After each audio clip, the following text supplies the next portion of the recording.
Hey guys, welcome back to more relationship stories. In this family drama episode, an entitled Karen mom ruined a wedding by spilling wine on the wedding dress. Here is what happened. The title story starts like this. Getting married is supposed to be a joyous occasion. It's a milestone that a lot of people aspire to and want it to be an unforgettable occasion. Unforgettable in that everyone had fun and everything went as smoothly as it could. Not unforgettable in a manner in which a certain family member nearly ruins the day. So me, 35 male, and my spouse, 32 female, got married a little over a year ago, and it certainly was a day none who attended will ever forget. For as long as I can remember, my mother has always been overprotective and always tried to control every aspect of my life. You could even say that she was a control freak, and the way she thought she could dictate my life to me. It was fine at first when I was a child and I didn't know any better, but as I got older, she would refuse to step back and let me live my life. She tried to dictate who I hung out with, what clothes I wore, what schools I went to, and even who I dated. I swear, there's nothing more embarrassing than when you're happily set, chilling out, and your mother comes in with some random girl and says, "This is Jen," made up name to protect people's identities. She lives down the road and is single. Even now, I still get embarrassed just thinking about it.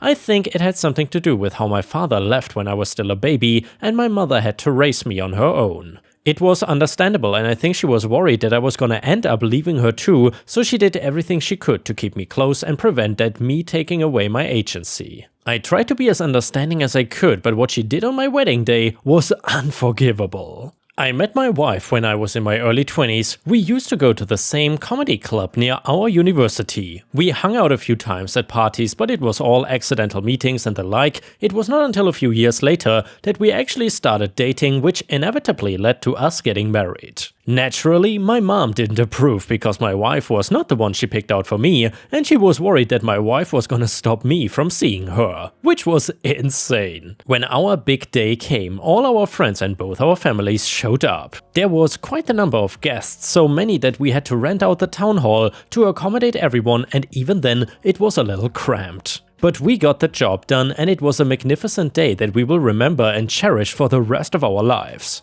And it almost went off without a hitch too. There was one distinct event that almost put a dampener on the day though. You see, as I explained before, my mother was not happy about who I was getting married to, and she was worried that she was gonna lose her little boy forever, but that does not excuse her actions. Throughout the day, my mother would interpose herself in moments that she was not welcome. She was a right little busybody, altering the decorations to what she thought looked better, bossing people around, and the like. We had my wife's little brother, 12, carrying the ring behind her as she came down the aisle. My mother thought it was a silly idea and said it should be my best man, or at the very least she should be the one to bring the ring to me. There was an awful lot of fussing that I tried to let slide and even made excuses for her, telling my friends and my wife's family that she was just stressing as she wanted everything perfect. Which of course was BS. My mother was trying to sabotage my wedding day. When the priest asked if there was any reason why we should not get married, and you guessed it, my mother raised her hands and made a very loud point. We tried to laugh it off and ignore her, but her antics were getting too much and there was no sign of her slowing down. When we got to the reception, because there were so many people, we had a whiteboard up with everyone's name on a magnetic strip to make the planning easier beforehand. My wife and I must have spent days in front of that whiteboard moving the names around like we were trying to solve some great riddle. When the ceremony was done, everyone made their way to the town hall under their own steam.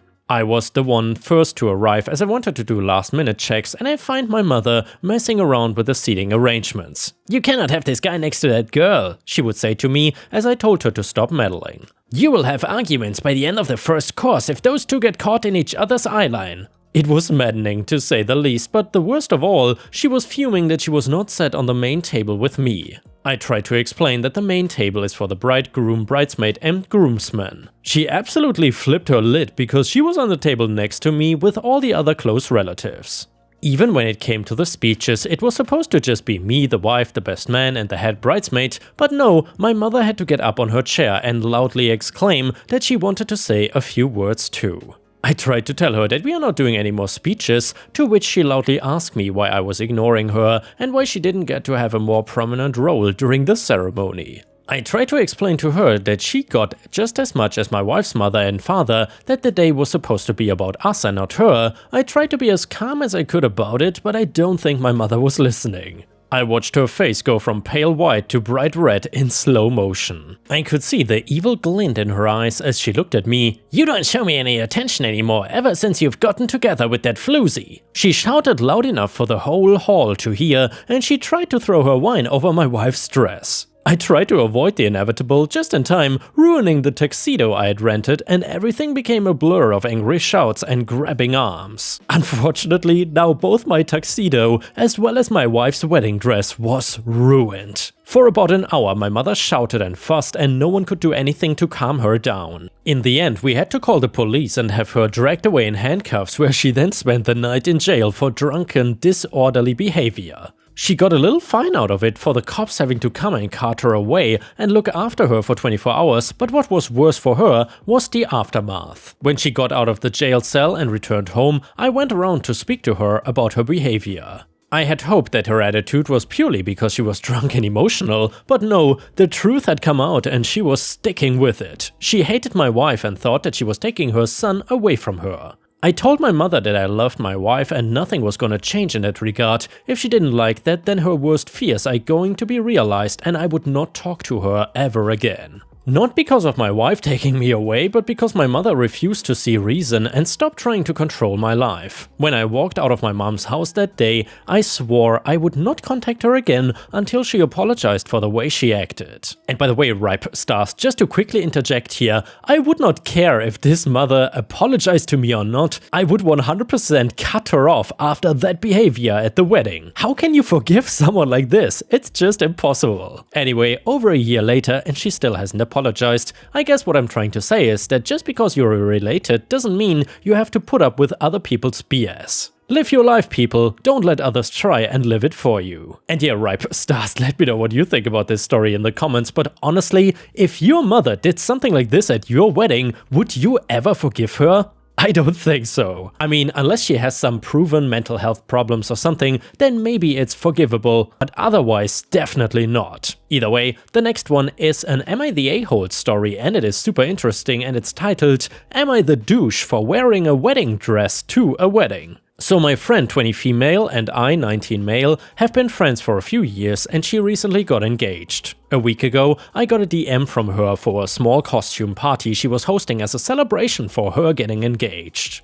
I asked if there was a theme and she said there wasn't. I'm a cosplayer, so I had a lot of choices. I didn't want to rock up in an anime cosplay, so I thought it would be funny to go to an engagement party as the corpse bride. I arrived at her house yesterday and everything seemed normal. A few people complimented my costume and I was having a lot of fun. After 10 minutes my friend's fiancé walked out in a black tuxedo and announced that this was actually their wedding. Apparently my friend saw a video of someone doing this and wanted to do the same. He asked us all to go to the backyard for the ceremony to begin. I went straight to him. I asked him if I should quickly go home and change my outfit and that I would get back before it started. He told me it was fine since I didn't know this was the wedding. I trusted him and followed everyone outside. They got married and everything seemed good. The reception was just in their house again, so everyone just walked back inside and picked up where they left off. I tried talking to my friend and celebrating with her, but she kept making excuses to not talk to me. I assumed it was just because she was tired from the big day and wanted some alone time. I did not bother her after that and the party soon ended. I got home and half an hour passed when my phone started getting notifications. I checked and it was my friend texting me. She was cussing me out and telling me how I ruined her wedding. I was really confused and asked what I did. That only made her even more angry. She told me it was basic knowledge not to wear a wedding dress to a wedding. I reminded her that I had no idea it was a wedding and that I asked her now husband if I should change and he said it was fine. She didn't respond, but I got a text from her husband. He asked why I would tell her that he said it was fine. I told him he said it was fine, then he said how I should have changed anyways and it's my fault that the two are now fighting over this. I've tried texting her that I was sorry and if I had known, I wouldn't have done it. I woke up today and saw her and her husband have blocked me on everything. So Reddit, am I the a-hole for not changing out of the wedding dress when I found out it was actually a wedding? Edit, I'm a guy, just to make sure here you understand. I cosplayed the character Emily from The Corpse Bride and had blue paint all over. I'm also Australian and I've never heard a costume party meaning fancy. Everyone was dressed up in funny costumes. I honestly didn't think this would get as much attention as it did, and I've tried reading through all the comments, but damn, there were a lot. Now to the update. Since they blocked me on everything, I didn't try to reach out since it would be a waste of effort, but I didn't block them back. If they wanted to talk, I was fine with it. 2 days ago, I was unblocked by my friend. She asked if we could call and talk about what happened, and I agreed. She apologized for blowing up at me like she did, but also told me that she was still upset. I was only made aware because of the comments and now her that wearing wedding attire to anything wedding related is common sense. All I knew was the no white on the wedding day. Honestly, after people informed me, I felt awful and downright stupid. So basically, I apologized back for not running it through her like I should have since I didn't know. I know lots of people were telling me to cut her off, but I've known her since I was 14, so I'm glad that we can just stay friends. Her husband, on the other hand, he had told her that he came up to me and asked me to change, and apparently I told him it didn't matter because I was already there or something along those lines. She was crying a lot while telling me.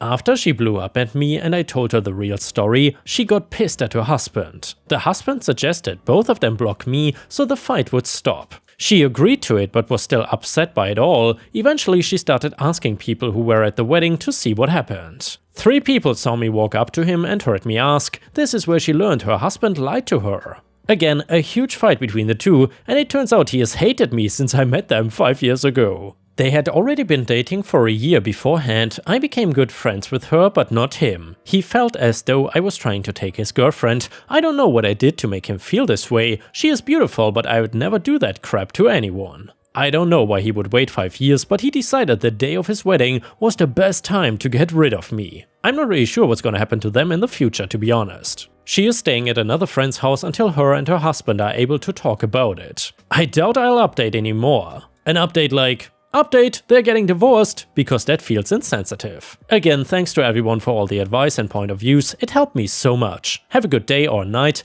Edit, my friend is doing a lot better and plans to talk to her husband soon. I've also shown her my post since I felt like she had a right to know. By the way, while some comments made her quite upset, she knows she overreacted. My friend's emotions are always intense, but she tries her best to keep them under control. She has seen people talk about the red flags in her husband, but is not sure what to do about it. She told me she will decide based on what he does when they talk about it. I'll support her no matter what she decides, even if he rubs me the wrong way, and I have my own opinion on what she would do. It is up to her. She is an amazing person and I just want her to be happy. And now we have another update and it reads like this. My friend has told me I can post this if I wanted to, and I thought why not. So my friend did try to work things out with her husband, but she started getting fed up of how he treated her. They had gone to a restaurant for a date, had an argument, and he told her that she had to walk home at 8 PM. It was a half-an-hour walk. Instead of going back to hers, she called up a friend. It was her final straw. She decided to apply for annulment and they've broken up.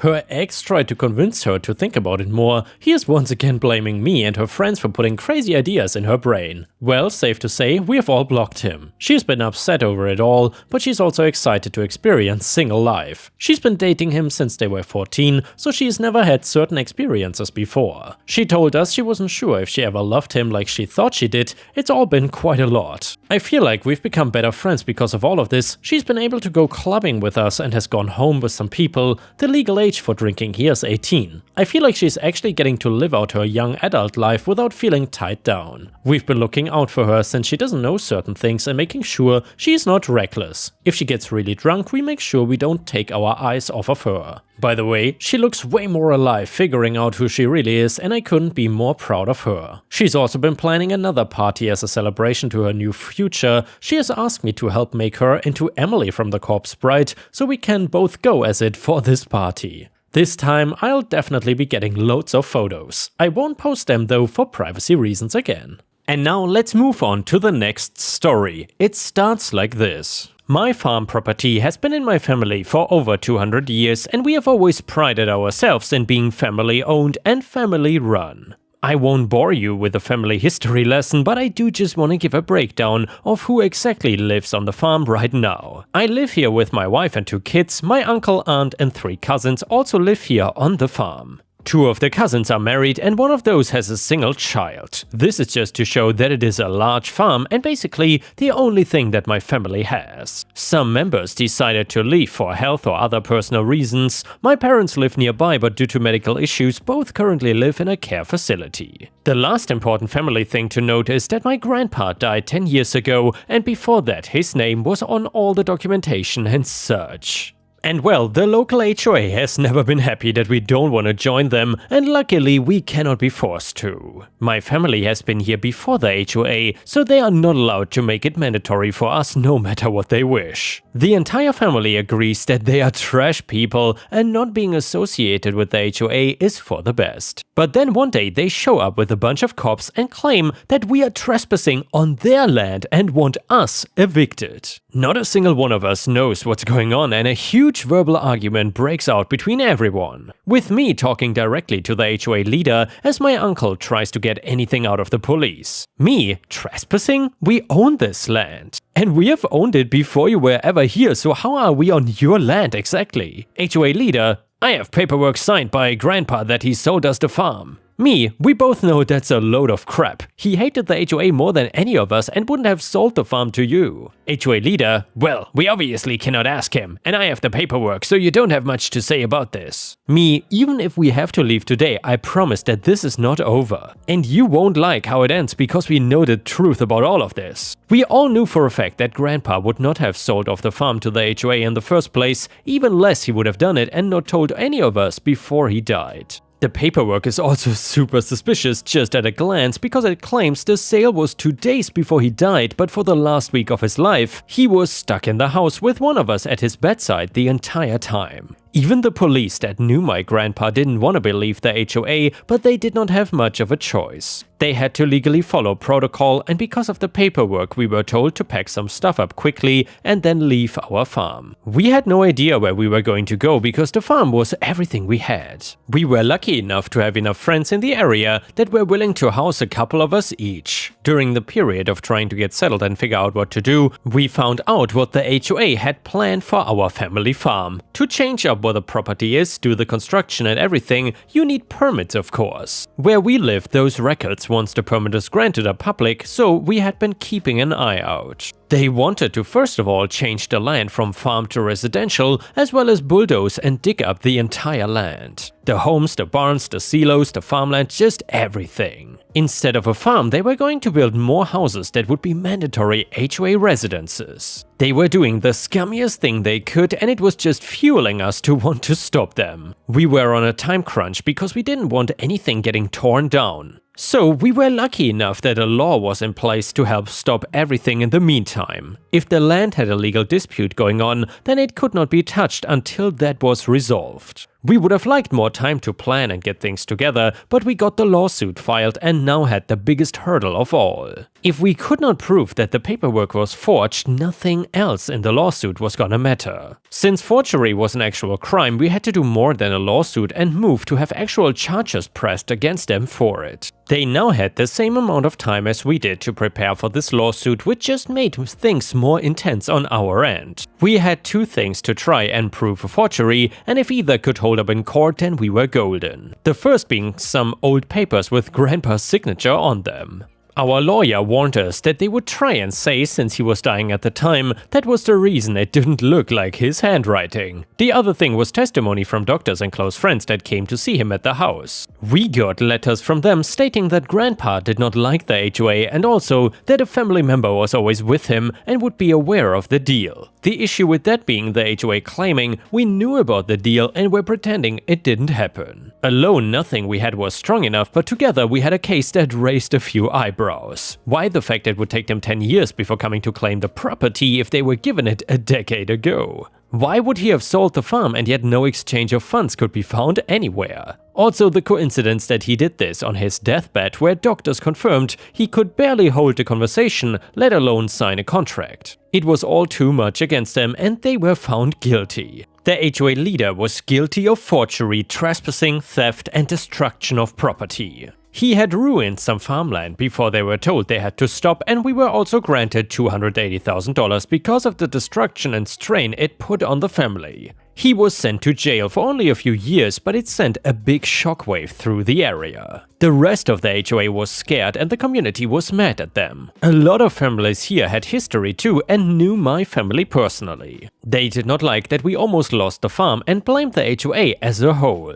All of them wanting out of it, especially since they lost all the saved funds in the lawsuit. The HOA had to disband because of all the outcry against them. They wanted to get a little bit more HOA property, and because of that they now have none, and a man was sent to prison. When will people learn that messing with a family farm is a mistake that will cost you dearly? And yeah, ripe stars, that seems to be a specialty of many HOAs all over the world. When they are faced with a neighbor that has a farm that is not part of the HOA, they seem to freak out and try whatever they can to get a hold of that farm property. And yeah guys, if you cannot get enough of my content, please don't forget to check out my podcast by searching for Ripe Stories on all major podcast platforms such as Spotify, Apple or Google Podcasts. Furthermore, you can find bonus content by going to patreon.com/ripeyoutube or by clicking the join button here on YouTube. For a small monthly fee, you will get access to dozens and dozens of exclusive videos you won't find anywhere else. Thank you so much for watching, and I hope to see you again tomorrow.